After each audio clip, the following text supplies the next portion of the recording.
I want to go back to the issue, the ugly rise of anti-Semitism in our country. Yesterday, I spoke at some length about the lockdown of the National Gallery of Victoria on Sunday in the face of an ugly pro-Palestinian rally.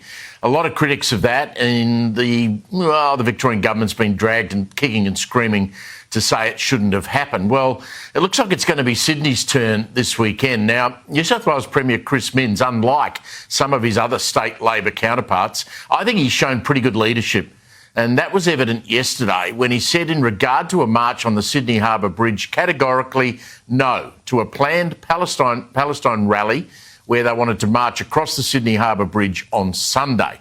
Now, Chris Minns said, quote, "We cannot allow Sydney to descend into chaos." And he's absolutely right, of course. And I've got some news on the police view about this in a second. But then this morning, here we go, the Lord Mayor of Sydney, Clover Moore, who's still in that job unbelievably, she hit back telling The Guardian, who else, that, quote, "It would be an incredibly powerful symbol for our most iconic landmark to be the site of a demonstration against starvation in Gaza and in favour of lasting peace." She is absolutely out of her depth and ill-informed. Joining me now to discuss this, the co-CEO of the Executive Council of Australian Jewry. We've talked to him on a regular basis, Alex Rivchin. Alex, good to see you again. Good evening, Steve.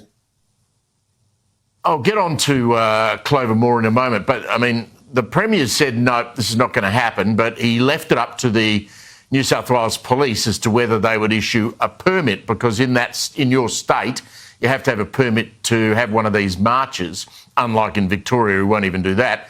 I can tell you the police in the last couple of hours have said, no permit, you can't have the march, you're not going to get on the bridge.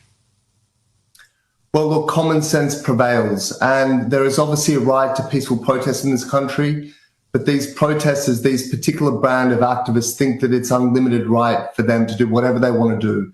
They think it's a right for them to hold up the posters of terrorist leaders, to chant for death in our streets, to support terrorist atrocities as they did in the days after October 7.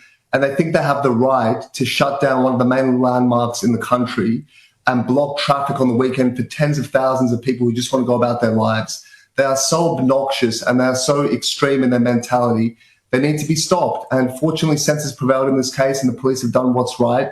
They put the interests of the many, of the peace-loving people of Sydney, above that of the fringe. Jews around Australia, and let alone Jews around the world, are still, upset and reeling from what we witnessed on October 8 at the Opera House. I mean, the